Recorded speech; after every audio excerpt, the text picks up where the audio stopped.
ವೀಕ್ಷಕರೇ, ನೀವು ನೋಡ್ತಾ ಇದ್ದೀರಾ ಜಿಟಿವಿ ಕನ್ನಡ ನ್ಯೂಸ್. ನಾನು ಲಕ್ಷ್ಮೀ ಬಿರಾದಾರ್.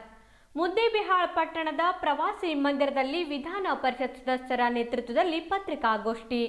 ಬಂಜಾರ ಸಮಾಜದ ಜಿಲ್ಲಾ ಬೃಹತ್ ಜನಜಾಗೃತಿ ಸಮಾವೇಶ ಹಾಗೂ ಸಂತ ಸೇವಾಲಾಲ್ ಮಹಾರಾಜರ ಜಯಂತ್ಯೋತ್ಸವಕ್ಕೆ ಮುದ್ದೇಬಿಹಾಳ್ ಸಮಸ್ತರನ್ನು ಆಹ್ವಾನಿಸಿ ತಾಂಡಾದ ಬಂಜಾರ ಸಮಾಜದ ವಿವಿಧ ಬೇಡಿಕೆಗಳ ಕುರಿತು ಸಮಾವೇಶದ ಬಗ್ಗೆ ಚರ್ಚೆ ನಡೆಸಲಾಯಿತು.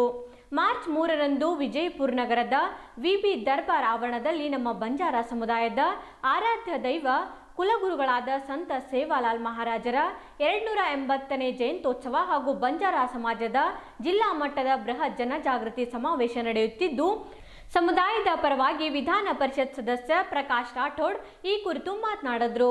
ನಂತರ ಮಾತನಾಡಿದ ಅವರು, ಅತಿ ದೊಡ್ಡ ಸುಳ್ಳುಗಾರ ಯಾರಾದರೂ ಇದ್ರೆ ಅದು ಮೋದಿ. ರೈತರಿಗೆ ಚಾಕ್ಲೇಟ್ ಕೊಟ್ಟು ಮೋದಿ ಕಿಸಾನ್ ಸನ್ಮಾನ ಯೋಜನೆಯಡಿ ರೈತರಿಗೆ 4 ತಿಂಗಳಿಗೆ 2,000 ರೂಪಾಯಿ ನೀಡುವುದು ಮಕ್ಕಳ ಕೈಗೆ ಚಾಕ್ಲೇಟ್ ಕೊಟ್ಟಂತೆ ಎಂದರು. ಕೋಲಾರ, ಗುಲ್ಬರ್ಗ, ಚಿತ್ರದುರ್ಗ, ಬಿಜಾಪುರ ಮತ್ತು ಚಾಮರಾಜನಗರ 5 ಇದೆ. 5ರಲ್ಲಿ ಒಂದು ಅವಕಾಶ ನಮ್ಮ ಸಮಾಜಕ್ಕೆ ಕೊಡಬೇಕು. ಅತಿ ಹೆಚ್ಚಿನ ಜನಸಂಖ್ಯೆ ಬಿಜಾಪುರ ಜಿಲ್ಲೆಯಲ್ಲಿದೆ. ಬಿಜಾಪುರ ಜಿಲ್ಲೆಯಲ್ಲಿ ಕೊಡಬೇಕು ಅಂತೇಳಿ ನಮ್ಮ ಒತ್ತಾಯ ಇದೆ. ಇದು ಆಯಿತು ನಮ್ಮ ಸಮಾಜದ. ನಮ್ಮ ಪಕ್ಷದ ನಮ್ಮ ಪಕ್ಷದವರೇ ಇದ್ದಾರೆ ಇಲ್ಲಿ. ನಾವು ಇಲ್ಲಿ 27ನೇ ತಾರೀಕು ನಿರ್ಧಾರಗಳಿವೆ.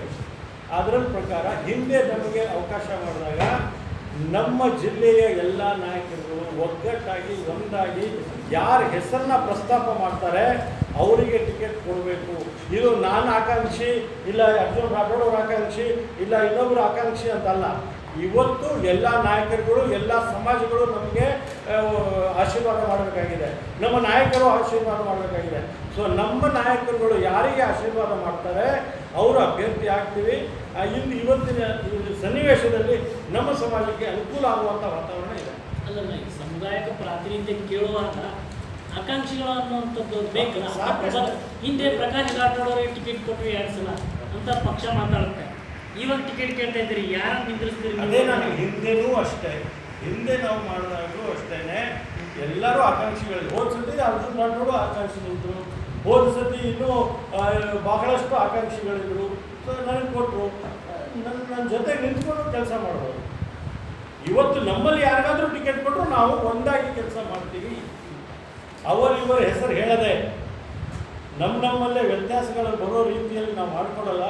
ನಾವು ಸಮಾಜ ಒಂದಾಗಿ ಒಗ್ಗಟ್ಟಾಗಿ ನಮಗೆ ಟಿಕೆಟ್ ಕೊಡಬೇಕು, ನಾವು ಇದಕ್ಕೆ ಗೆಲ್ಲುವಂಥ ಅವಕಾಶ ಮಾಡಿಕೊಡ್ಬೇಕು ಅಂತೇಳಿ ನಾವು ವಿನಂತಿ ಮಾಡ್ತೀವಿ. ಜಯಂತಿಯನ್ನು ಸೇವಾಲಾಲ್ ಜಯಂತಿಯನ್ನು ಫೆಬ್ರವರಿ 15ನೇ ತಾರೀಕು ದಿವಸ ಈಗಾಗಲೇ ಇಡೀ ರಾಜ್ಯದಲ್ಲಿ ಸರ್ಕಾರದ ವತಿಯಿಂದ ಪ್ರತಿಯೊಂದು ಜಿಲ್ಲಾಧಿಕಾರಿಗಳ ಕಚೇರಿಯಲ್ಲಿ, ಪ್ರತಿಯೊಂದು ತಾಲೂಕು ಪಂಚಾಯತಿ ಕಚೇರಿಗಳಲ್ಲಿ, ಸರ್ಕಾರಿ ಕಚೇರಿಗಳಲ್ಲಿ ಸರ್ಕಾರದ ವತಿಯಿಂದ ಮಾಡಿರೋದು ಒಂದು ದೊಡ್ಡ ನಿರ್ಣಯ ಸರ್ಕಾರ ತಗೊಂಡಿದೆ. ಅದರ ಪ್ರಯುಕ್ತವಾಗಿ ಬಿಜಾಪುರ ಜಿಲ್ಲೆಯಲ್ಲಿ ಕೂಡ ನಾವು ಒಂದು ಸೇವಾಲಾಲ್ ಜಯಂತಿ ಮಾಡಬೇಕು, ದೊಡ್ಡ ಪ್ರಮಾಣದಲ್ಲಿ ಮಾಡಬೇಕು, ಜನಜಾಗೃತಿ ಕಾರ್ಯಕ್ರಮ ಮಾಡಬೇಕು ಅಂತೇಳಿ ನಾವು ರಾಜ್ಯದ ಹಲವಾರು ನಮ್ಮ ನಾಯಕರುಗಳಿಗೆ ಆಹ್ವಾನ ಮಾಡಿದ್ವಿ.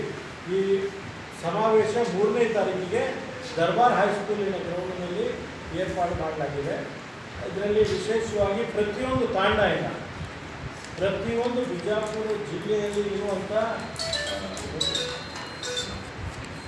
450ಕ್ಕಿಂತ ಜಾಸ್ತಿ ಇರುವಂಥ ಬಿಜಾಪುರ ಜಿಲ್ಲೆಯಲ್ಲಿ ತಾಂಡಗಳು, ಪ್ರತಿಯೊಂದು ತಾಂಡದಿಂದ ನಾಯಕ ಡಾವ್ ಕಾರಭಾರಿಗೆ ಹಿರಿಯರಿದ್ದಾರೆ ಮತ್ತು ಎಲ್ಲ ಯುವಕರು ಮತ್ತು ಅದರ ಜೊತೆಗೆ ಜಂಟಿ ಮೆಂಬರ್ ಆಗಿರ್ಬೋದು, ತಾಲೂಕು ಪಂಚಾಯತಿ ಸದಸ್ಯರಾಗಿರ್ಬೋದು ಮತ್ತು ಗ್ರಾಮ ಪಂಚಾಯತಿ ಸದಸ್ಯರಾಗಿರ್ಬೋದು, ಹಲವಾರು ನೌಕರಸ್ಥರು ನಮ್ಮ ಸರ್ಕಾರಿ ನೌಕರಸ್ಥರಾಗಲಿ, ಪ್ರೈವೇಟಿನ ನೌಕರಸ್ಥರಾಗಿರ್ಬೋದು, ಯುವಕರು, ವಿದ್ಯಾರ್ಥಿನಿಯರು, ಮಹಿಳೆಯರು ಇವರೆಲ್ಲರೂ ಭಾಗವಹಿಸಿ ಭಾಳ ವಿಜೃಂಭಣೆಯಿಂದ ಸಿದ್ದೇಶ್ವರ ದೇವಸ್ಥಾನದಿಂದ ನಾವು ಒಂದು ಮೆರವಣಿಗೆಯ ಮುಖಾಂತರ ದರ್ಬಾರ್ ಹೈಸ್ಕೂಲ್ಗೆ ಹೋಗಿ ಅಲ್ಲಿ ನಮ್ಮ ರಾಜ್ಯದ ನಾಯಕರುಗಳೆಲ್ಲ ಬರ್ತಾರೆ. ನಮ್ಮ ಮುಖ್ಯಮಂತ್ರಿಗಳಾದ ಕುಮಾರಸ್ವಾಮಿ ಅವರು ಈ ಸಭೆಗೆ ಹಾಜರಾಗ್ತಾರೆ. ನಾವು ನಮ್ಮ ಶಾಸಕಾಂಗ ಪಕ್ಷದ ನಾಯಕರಾದ ಸನ್ಮಾನ್ಯ ಶ್ರೀ ಸಿದ್ದರಾಮಯ್ಯ ಸಾಹೇಬರಿಗೆ ಈಗಾಗಲೇ ಆಹ್ವಾನವನ್ನು ಕೊಟ್ಟಿದ್ದೀವಿ. ಅವರ ತಾರೀಖನ್ನು ಇವತ್ತಿಲ್ಲ ನಾಳೆಯಲ್ಲಿ ಕನ್ಫರ್ಮ್ ಮಾಡ್ತಾರೆ. ಅದರ ಜೊತೆಗೆ KPCC ಅಧ್ಯಕ್ಷರಾದ ದಿನೇಶ್ ಗುಂಡೂರಾವ್ ಅವರು ಬರ್ತಾರೆ. ನಮ್ಮ ರಾಜ್ಪಾಲ್ ಚೌಹಾಣ್ BJP ಮುಖಂಡರಿದ್ದಾರೆ, ಅವರು ಕೂಡ ತಮ್ಮ ಪಕ್ಷದ ವತಿಯಿಂದ ನಾಯಕರುಗಳನ್ನು ಕರ್ಕೊಂಡು ಬರುವಂಥ, ಅಂದರೆ ನಾವು ಪಕ್ಷಾತೀತವಾಗಿ ಈ ಸೇವಾಲಾಲ್ 280ನೇ ಏನು ಜಯಂತಿ ಇದೆ ಅದನ್ನು ಆಚರಣೆ ಮಾಡ್ತಾ ಇದ್ವಿ.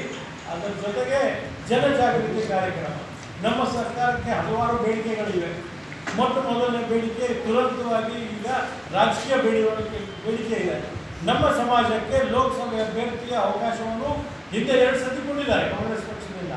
ಇವತ್ತು ನಾವು ನಮ್ಮ ಜಿಲ್ಲೆಯ ಎಲ್ಲ ನಾಯಕರುಗಳಿಗೆ, ವಿಶೇಷವಾಗಿ ಈ ಭಾಗದ ನಮ್ಮ ಕಾಂಗ್ರೆಸ್ ಪಕ್ಷದ ನಾಯಕರು, ಉಪಾಧ್ಯಕ್ಷರಾದ CS ನಾಡಗೌಡ ಸಾಹೇಬರು ಸೇರಿ ಜಿಲ್ಲೆಯ ಮಂತ್ರಿಗಳಾದ ಸನ್ಮಾನ್ಯ ಶ್ರೀ MB ಪಾಟೀಲ್ ಸಾಹೇಬರು, ಗೃಹ ಸಚಿವರು, ಸನ್ಮಾನ್ಯ ಶಿವಾನಂದ ಪಾಟೀಲ್ ಸಾಹೇಬರು, ಆರೋಗ್ಯ ಸಚಿವರು, ಯಶವಂತ ರಾಯಗೌಡರು, ಇಂಡಿ ಭಾಗದ ಶಾಸಕರು ಹಾಗೂ ನಿಗಮದ ಅಧ್ಯಕ್ಷರಾಗಿದ್ದಾರೆ. ಇದರ ಜೊತೆಗೆ ಎಲ್ಲ ನಮ್ಮ ಕಾಂಗ್ರೆಸ್ ಪಕ್ಷದ ಎಲ್ಲ ನಮ್ಮ ಏನು ಅಭ್ಯರ್ಥಿಗಳೇನಿದ್ದಾರೆ, ವಿಶೇಷವಾಗಿ ಸಿರಿಗೆಯಲ್ಲಿ ಮಲ್ಲಣ್ಣ ಸಾಲಿ ಇದ್ದಾರೆ, ಆಮೇಲೆ ದೇವರಿಪೇಟೆಯಲ್ಲಿ BS ಪಾಟೀಲ್ ಅಳಿಗೆ ಅವರಿದ್ದಾರೆ, ನಾಗ್ಠಾಣಲ್ಲಿ ನಮ್ಮ ವಿನೋದ್ ಅವರಿದ್ದಾರೆ, ಮಂಜಾಪುರ ನಗರದಲ್ಲಿ ನಮಗೆ ಹಮೀದ್ ಮುಷ್ರಿಫ್ ಅವರಿದ್ದಾರೆ. ನಮ್ಮ ಮುಖಂಡರುಗಳಿಗೆ ನಾವೆಲ್ಲರೂ ಸೇರಿ ಕಾಂಗ್ರೆಸ್ ಪಕ್ಷದಿಂದ ನಮ್ಮ ಅಭ್ಯರ್ಥಿ ಕೊಡಬೇಕು ಅಂತ ನಾವು ಆಹ್ವಾನ ಮಾಡಿದ್ದೀವಿ. ಅದೇ ಥರ JDS ಪಕ್ಷದಿಂದ ದೇವಾನಂದ ಚೌಹಾಣ್ ಅವರು ನಾಗ್ಠಾಣ ಮತಕ್ಷೇತ್ರದ ಶಾಸಕರಾಗಿದ್ದಾರೆ. ಸಮ್ಮಿಶ್ರ ಸರ್ಕಾರ ಇದೆ, ಅದು JDSಗಾಗಲಿ ಕಾಂಗ್ರೆಸ್ಗಾಗಲಿ ನಮಗೆ ಒಂದು ಅವಕಾಶ ಮಾಡಿಕೊಡಬೇಕು ಅಂತೇಳಿ ನಾವು ಒತ್ತಾಯವನ್ನು ಮಾಡಬೇಕಾಗಿದೆ. ಇದಕ್ಕೋಸ್ಕರನೂ ನಾವು ಜನಜಾಗೃತಿ ಕಾರ್ಯಕ್ರಮವನ್ನು ನಾವು ಹಮ್ಮಿಕೊಂಡಿದ್ದೇವೆ.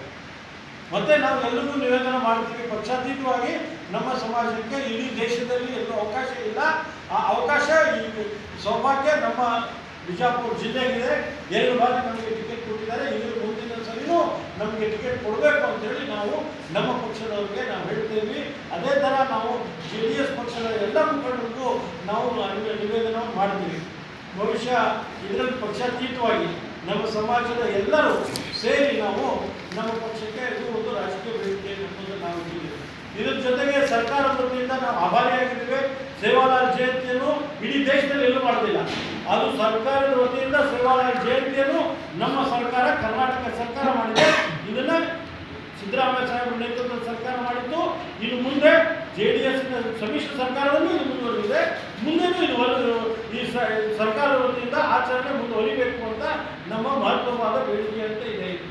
ಇದರ ಜೊತೆಗೆ ನಮ್ಮ ಲಂಬಾಣಿ ತಾಂಡಗಳು ಹಿಂದಿನ ಸರ್ಕಾರ ಇದ್ದಾಗ ಕಂದಾಯ ಗ್ರಾಮಗಳನ್ನಾಗಿ ಪರಿವರ್ತನೆ ಮಾಡಿದ್ವಿ. ಆ ಪರಿವರ್ತನೆ ಮಾಡೋದಕ್ಕೆ ಸ್ವಲ್ಪ ವಿಳಂಬ ಆಗ್ತಾ ಇದೆ. ಅದನ್ನು ತ್ವರಿತ ಸಮಯದಲ್ಲಿ ನಮ್ಮ ಲಂಬಾಣಿ ತಾಂಡಗಳನ್ನು ನಾವು ಕಂದಾಯ ಗ್ರಾಮಗಳನ್ನಾಗಿ ಪರಿವರ್ತನೆ ಮಾಡಬೇಕು. ಇದು ಒಂದು ಬೇಡಿಕೆ ನಮಗೆ ಇರೋದ್ರಿಂದ ಎಲ್ಲ ನಾಯಕರುಗಳಿಗೆ ನಾವು ಈ ಬೇಡಿಕೆಯನ್ನು ಮಾಡ್ತಾ ಇದ್ವಿ. ವಿಶೇಷವಾಗಿ ಸದಾಶಿವ ಆಯೋಗದ ವರದಿ ತಿರಸ್ಕಾರ ಮಾಡಬೇಕು ಅಂತೇಳಿ ನಮ್ಮ ಸಮಾಜದ ಬೇಡಿಕೆ ಇದೆ. ಅದನ್ನು ನಾವು ಒತ್ತಾಯವನ್ನು ಮಾಡಬೇಕಾಗಿದೆ. ಈ 3 ಅಂಶಗಳನ್ನು ಇಟ್ಕೊಂಡು ನಾವು ಈ ಜನಜಾಗೃತಿ ಕಾರ್ಯಕ್ರಮವನ್ನು ಮಾಡ್ಕೊಂಡಿದ್ವಿ. ಇದರ ಜೊತೆಗೆ ಸೇವಾಲಾಲ್ ಜಯಂತಿಯನ್ನು ಕೂಡ ಬಹಳ ವಿಜೃಂಭಣೆಯಿಂದ ನೋಡಿ. ನಮ್ಮ ಸಂಸ್ಕೃತಿ ಎಷ್ಟು ಒಳ್ಳೆಯದು, ಎಷ್ಟು ಚೆನ್ನಾಗಿದೆ ಅಂದರೆ ಇಡೀ ದೇಶದಲ್ಲಿ ಸೇವಾಲಾಲ್ ಜಯಂತಿ ಆಚರಣೆ ಮಾಡ್ತಾರೆ. ಅದರಲ್ಲಿ ಇನ್ನು ಜಾಸ್ತಿ ವಿಶೇಷತೆ ಏನು ಅಂದರೆ ಕರ್ನಾಟಕ ರಾಜ್ಯದಲ್ಲಿ ಸರ್ಕಾರ ವತಿಯಿಂದ ಮಾಡ್ತಾ ಇದ್ದಾರೆ. ಇವತ್ತು ನಾವು ನೋಡಿದ್ದೀವಿ, ಪಾದಚಾರಿಗೆ ಟ್ಯಾಂಕರ್ ವಾಹನ ಡಿಕ್ಕಿ, ಪಾದಚಾರಿ ಸ್ಥಳದಲ್ಲೇ ಸಾವು. ವಿಜಯಪುರ ನಗರದ ವಜ್ರ ಹನುಮಾನ್ ರಸ್ತೆಯ ಬಳಿ ಬಿಟ್ಟು ಪರಾರಿಯಾಗಿದ್ದು, ಸಂಚಾರಿ ಪೊಲೀಸ್ ಠಾಣೆಯಲ್ಲಿ ಪ್ರಕರಣ ದಾಖಲಾಗಿದೆ. ಇದಿಷ್ಟು ಈ ಹೊತ್ತಿನ ಸುದ್ದಿ. ಮತ್ತಷ್ಟು ಸುದ್ದಿಗಾಗಿ ನೋಡ್ತಾ ಇರಿ GTV ನ್ಯೂಸ್. ಜಿ ಅಂದ್ರೆ ಇದು ಜೀನಿಯಸ್.